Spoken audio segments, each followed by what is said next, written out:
የጽናት አባት ተመልሰው ወደ ሀገራቸው ሄደዋል። ጽናት ፍቅሬን አገኘው ብላ ተደስታ ሳትጨርስ፣ ነገር ግን የኪራ ወላጆች ሌላ ጮኛ ለልጃቸው እየፈልጉለት ነው። ኪራ ነገሩ ቢገባውም ትንሽ ትንሽ ነገር ግን ምንም አማራጭ የለውምና ነገሩን በዝምታ እያሳለፈው ይገኛል። አሁን ውሳኔው በኪራ እጅ ነው ያለ።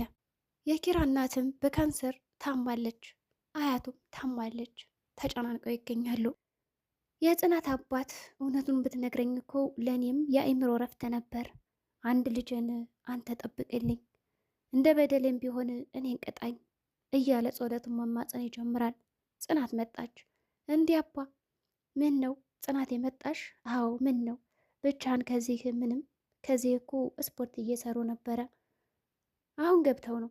አሟሃል እንዴ? አረ አላመመኝም፣ ቁጭ ማለት ስለደበረኝ ነው አባ። ወጣ ብለን ዞር ዞር እንበል። አረ በፍጹም እኔ የዚሁ ይሻለኛል። ባይሆን አንቺ ግቢና ቁርስ ብሪ፣ ቁርስ ብይ፣ የሆነ ነገር ስሪ። እሺ ሽሮ ለምን ይሰራለሁ? እንብላ። እንደዛም አይሆንም፣ ለኪራ አባትም ጨምረሽ ስሪ። አረ ችግር የለውም፣ ለእነሱም እሰራለሁ። እንደዚህ በተወደደ ኑሮ ይልቅ ከእነሱ ከተሰራው ትሰጭኛለሽ። አባዬ ተሳቀክብኝ እንዴ? እረ በጭራሽ። እንደው ስላልፈለግኩ ነው። እሺ ቢያንስ ግባ በቃ። እሺ መጠው። ጋሸም እኔ አፈር ልብላልሽ፣ አሳቀቅኩሽ አይደለም እኔን ይላሉ። እንደው ብሬን ባይወስዱብኝ እኮ አሁን ነበር ወደ ሀገሬ የሚሄደው፣ የምገባው የጉድ ቀን አይመሽም አሉ ይላል። ምሩና ጽናት ደህና ነሽ? አዎ ደህና ነኝ። አረ አትዋሽኝ እንጂ ያው ፀሐይዋ ናት ትላለች። ምሩም እንድትነግራት አረገቻት። ምሩ አባቴ የሆነ ነገር እያሰበ ነው፣ የሆነ ነገርማ እየተገዘ ነው። እንዴት አመመው ይሆን አላውቅም፣ ብቻ ግን እንደዛ የሚተግዘው የሆነ ነገር ሲሆን ነው። አባቴ ምግብ እንኳን ከተሰራው ትሰጭኛለሽ ነው ያለኝ። እሺ አሁን እኔ ብር ብሰጣቸው ከየት አመጣሽው ይለኛል። ምሩ በአንቺ ስም ስጭልኝና እንደዛ ይሻላል። አዎ ወይ ደግሞ ለምን ለኪራ በኪራ በኩል ለምን አልሰጠውም አለች ምሩ። ጽናት አይሆንም ትላለች። እንደዛም አይሆንም፣ በጣም ውለታው በዛብኝ እያለ ነው። አባትሽ ግን በጣም ነው የሚሳቀቁት። ምን ያድርግ ብለሽ ነው? ቤቱን የለመደ ሰው በሰው ሀገር በሰው ሀገር እና በሰው ቤት ሲሆን ትላለች። እንደውም እኔ ልስራለሽ በቃ ሂጂ አብረሽውኝ ትላለች። ምሩም ስራውን አረ ቀኑ ሙሉ እያስቸገርኩሽ አይደል እያደከምኩሽ አይደል ደግሞ አሁን ትላለች። ምሩም በቃ ችግር የለውም ብላ ጽናት ወደ አባቷ እንዴት ታደርጋለች። አንቺ ደግሞ የምታካብጀው ነገር አለ እኮ። እሺ ካልሽማ ብላ ጽናትም ትሄዳለች። ሁሉም ነገር ይሳካል ትላለች ምሩ። የኪራ አባት አቶ ተፈራ ከወይዘሮ አልማዝ ጋር ስልክ እያወሩ ነው። አስቱዬ እንዴት ነሽ? ደህና ነሽ? መቼ ነው ከሆስፒታል የወጣችሁት? ይላታል። አደራሽን መድኃኒት ብለሽ ደግሞ ሌላ እንዳሰጫት እያለም ሲያወራን ነበር። በዚህ መሃል ኪራ መጣ። ስለ ኪራም ከጠየቀችው በኋላ ደህና ነው ይላታል። አግባ በለው እያለችውም ይመስላል። ብለሽ ሰርግ አማረሽ እንዴ? ሰርግ አምሮሻል እያለም ነበር። በይደናዊ ብሎም ስልኩን ይዘገዋል። ኪራ መጣ። ለማየ ልደውል? አረ እሷ ሳትደውል አትቀርም፣ ሳታጭላ አትቀርም። ምን ማለት ነው? ሚስት ነዋ። ከዛ ከከተማ ቆይታ የመጣች የጎረቤት ልጅ አለች። እማ ምን ሆና ነው በዚህ ደረጃ ላይ ደላላ የሆነችልኝ? ስለምታስብልህ ነው። በአላት ሰዓት አንተን ማስደሰትና ያንተን ወግና ማረግ ማየት ትፈልጋለች። ማለት በአላት ሰዓት ስትለኝ ነገሩን አንድ ቀን እነግርሃለሁ። ጊዜው ሲደርስማ እኮ ጊዜው ስላልደረሰ ነው እንጂ እኔም የራሴ የምላት ሴት አለች። አንተ ልጅ ከእኔ እኩል ልትጨብት ነው? እንግዲህ ተናግሬያለሁ። ለእናት ደስታ ስትል ኑር። ኪራ አባዬ ምን ነው ምን ነካው ይላል። ጽናትና ኪራ ከአባት ጋር ተጣላህ እንዴ? አልተጣላንም፣ ስናወራ ሰምተሽ ነው። አይ ችግር የለውም ናፍቀሽኛል፣ ነይ እስኪ ልቀፈሽ ይላታል። ጽናትም አይ መራራቁ ይሻለናል፣ መራራቁን እንልመደው ትላለች። እንዴት ኪራ? እኔ አባቴን ማዋሸት ሰለቸኝ። ንገሪዋ ታዲያ። እሺ ትምህርቴንስ ልንገረው፣ ግን ከአንተ ጋር ፍቅር እንደጀመርኩማ አልነግረውም። እንዴት ደግሞ ከሀገር ስወጣ ወንድ ፈልጋ ነው ምናምን ሲሉ ነበር። አሁንማ ስለ አንተ ግንኙነትና ስለ እኔ ማወቅ የለበትም በጭራሽ ትላለች። እንደዚህ እያወሩ እያለ የኪራ አባት ይመጣል ወደ ክላስ። በሩን ከፈት ሲያደርገው ጽናት ቁጭ ብላ ነበርና ከስሩ ድንግጥ ብላ ብድግ ትላለች። አባ ፈለገኝ ይላል ኪራም። ለእናት ደውልላት። እሺ ጋሻ ወጣና ከኪብሮም ጋር ስልክ ማውራት ይጀምራል።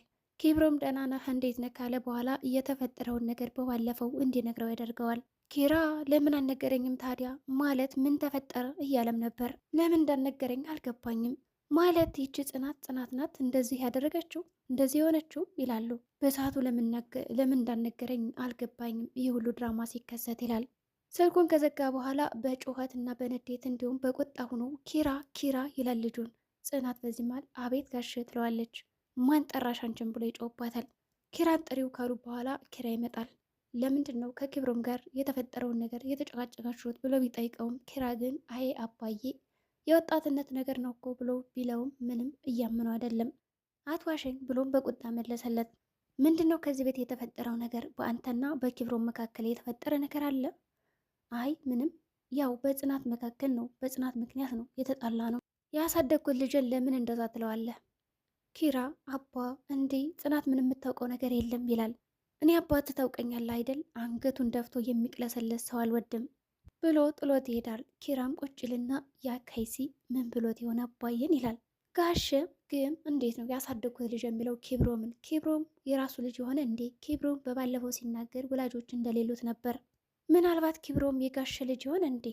ጽናት እና ጋሽ ወደ ጽናት ይሄድና ስሚ አንቺ ይላታል በቁጣ። እንዴት ከወንድማማቾች ጋር ታጣያቸዋለሽ? ወንድማማቾች እንደዚህ ሲጣሉ ለምንድን ነው ዝም ብለሽ የምታያቸው ብሎ ይጮህባታል። ማለት ምን አልገባኝም። ሲያዩሽ ምንም የምታውቂ ነገር አትመስይም።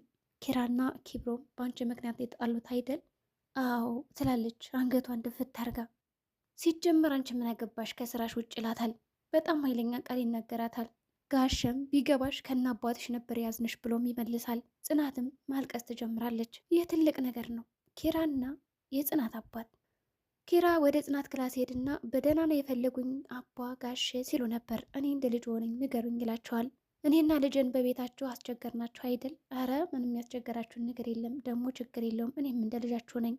ታውቃለህ ጤፉም ተሰረቀብኝ፣ ገንዘቤም ተሰረቀብኝ። አሁን የፈለጉህ ትኬት እንድቆርጥልኝ ነው። በጠዋቱ ነገ ሄዳለሁ እና ከሀገር ቤት ደግሞ ከሄድኩ በኋላ ገንዘቡን እመልሳለሁ። እረ ችግር የለም ተሳቀቁ እንዴ? የፈለጉት ነገር አለ? ምን ሆኑ? አይ ምንም የለም። የተፈጠረውን ነገር መናገር አልፈለጉምና ትኬት ብቻ እንዲቆርጥላቸው አዘው እሺ ይላሉ ኪራ። እሺ በቃ ምግብ እንብላ ብሎታል። ከዛ ቀደም ብሎ ጽናትን እንዳንተ አድርጌ ባልንከባከባትም ነገር ግን ሁሌም ከጎኗ ነኝ ይለዋል። ጽናትም እኮ ተሳቀቀችብኝ ሲሉ ነበር። እሺ ምግብ እንብላ ብለው ምግብ ለመብላት ሲሄዱ ጋሽ አይ አልበላም፣ አሁን ነው ቅርብ ጊዜ ነው የበላሁት ይላሉ። ኪራም ላንተ ተብሎ የተሰራ ነገር የለም ቤት ያፈራውን ነው የምንበለው ብሎ ይዘውት ይሄዳሉ። ጽናትና አባቷ ልጅ አይዞሽ ይላሉ። እሱ የምታምኘው አምላክ ፈጣሪ ይጠብቅሽ እያለም ጸሎት ሲያደርግላት ነበር። ሸኘት እያደረጉለት ነው። ኪራም ምሩም መጡ ተሰባስበው ለመሸኘት። አባዬ በቃ ልትሄድ ነው አይደል እያለች ጽናትን መቆዘም ትጀምራለች። ከፍቷትም ነበረ። አዎ መሄድ አለብኝ መኪናው እንዳያመልጠኝ በሉቸው ብለው ይሸኛቸዋል። የኪራ አባትና ጽናት ኪራ ማለት ጽናት አባቷ ከሄደ በኋላ አዝና ነበርና ወደ ስራዋ ትመለሳለች። ወደ ሳሎን ስትሄድ የኪራ አባት ቁጭ ብሏል። ሰላም አደሩ ጋሽ ትላለች። ነይ እስኪ ቁጭ በይ። ማታ ተቆጥቼ ስላናገርኩሽ ይቅርታሽ። እረ ችግር የለውም።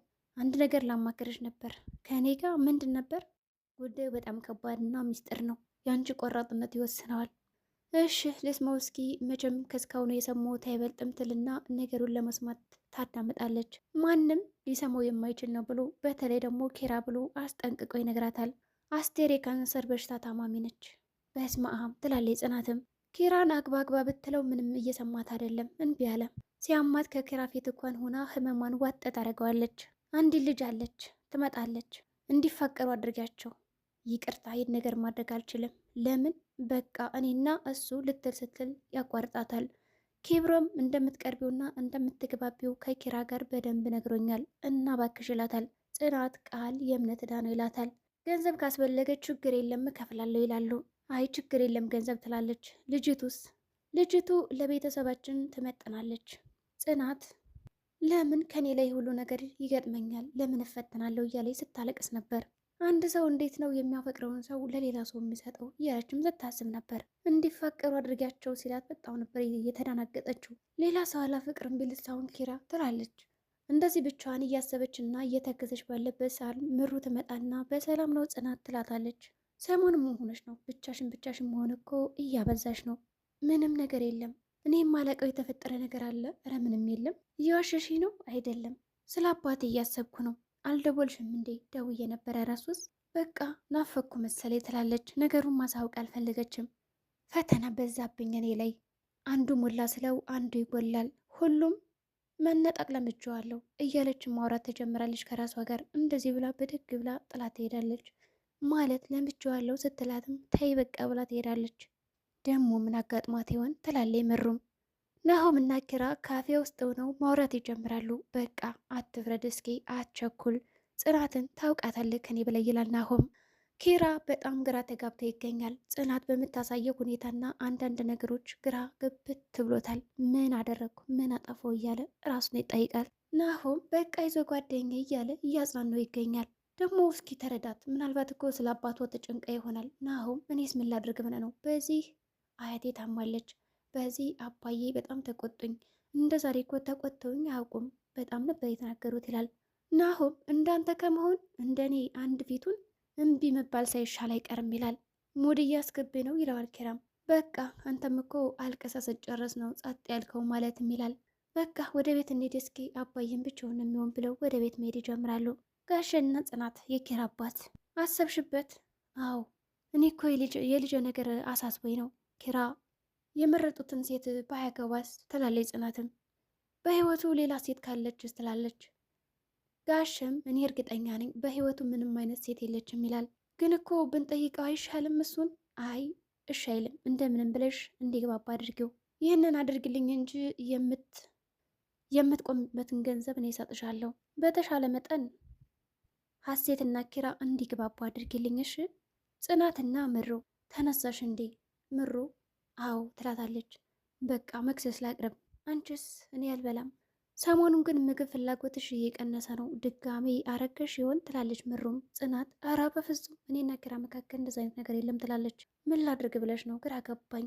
ምሩ አንድ ጥያቄ አለኝ። እሺ ለሰዎች ደስታ ነው ለራስሽ መኖር የምትፈልጊው? ያው መጀመሪያ እንደገባኝ ልመልስ፣ ከዛ ቀደም ብለው ግን ሁኔታዎች ይወስኑታል። ሁኔታውን አይተሽ መጀመሪያ ለራስሽ እላለሁ፣ ከዛ ለሰዎች። ለምን ጠየቅሽኝ? አይ ምንም፣ ሲጀመር እኔ ደስተኛ እንደሆነ አልተፈጠርኩም ለሰው ደስታ እንጂ ትላለች ጽናት። እሺ ቁርስ ላምጣ፣ ለአንቺም ማምጭ ይሉና ይሄዳሉ። ጋሼ ናሆም እንዲሁም ኪራ ሰብሰብ ብለው መጫወት ይጀምራሉ። እንዲሁም ስላስተዳደጋቸውና ሕፃን ሆነው የሚያደርጉትን ስራ አንዳንድ ነገር ማስታወስ ይጀምራሉ። አይ ናሆም ጎረመስክ አይደል? ያኔ በልጅነትህ አስቸጋሪ እንዳልነበር ከአልቃሻ እንዳልነበር ይላሉ። ደግሞ አመመኝ ብሎ ሆዱን የሚዛን ነገር ይላል ኪራም። እንደዚህ እያወሩ እያለ እንግዳ ሊመጣ ነው ይላል። ማን ይላል ኪራ። አንዲት አለች የጎረቤታችን ልጅ ሀሴት ናት። ሀሴት የሻምበል ልጅ። ሻምበል ረሳው እንዴ? ደግሞ በእጁ በልተጠጥተህ አድገህ። አይ ለምን ትመጣለች? አንተማ ከእንግዳ ጋር እንዴት መግባባት እንዳለብህ አቅቷል እኮ። ኬብሮምን እንዴት እንዳደረግከው አስታውስ ብሎ ጥሎት ይሄዳል። ኪራም ቆይ አሁን ምን ተናገርኩ የማስቀይም ነገር ብሎ ዝም ይላል። ናሆም በቃ እኔ ምሩ ልያት ብሎ ወደ ምሩ ይሄዳል። ኪራም ወደ ጽናት ይሄዳል። ኪራም ወደ ኩሽና ከሄደ በኋላ ጽናት ብላ ጸጥ ብላለች። እንደውም ተደብቃ ትገኝ ነበር። ዛሬ ደግሞ በአኮኩል ነው የምትቀበኝ እንዴ? አይደለም እቃ ወድቆብኝ ነው ጽናት ብሎ ቀረብ ሲል ሸሻበል ትለዋለች። እኔ እናንተ መራራቅ አለብን እያለች እያወራቸው ትገኛለች። ኪራ ግን ክቡ ቃላቶችን ብትመልስለትም በቃ ተናዳን የሚሆን ብሎ ዝም ብሎ ያያት ነበር። ጽናትም የተፈጠረውን ነገር ደግሞ ምንም እንዳልተፈጠረ አይንን በጨዋጥ በትመጣላ አይደለ ደፋር ምናምን ስትለው ነበር። ኪራም ጽናት በሰላም ነው? ምን ሆንሽ? ወደ ራስሽ ተመለሽ፣ እስኪ ቢያንስ ፊትሽን ታጠብ እያላት ነበር። ጽናት ግን እንደውም ዛሬ በጣም ደህና ነኝ እያለች ስታወራ ነበር።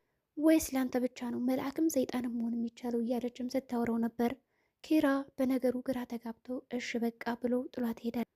የወጋ ቢረሳ የተወጋ ይረሳም ስትልም ነበረ። እንዴ በዚህ ነገር ግን እኮ ላናወራበት ተግባብተን ነበር።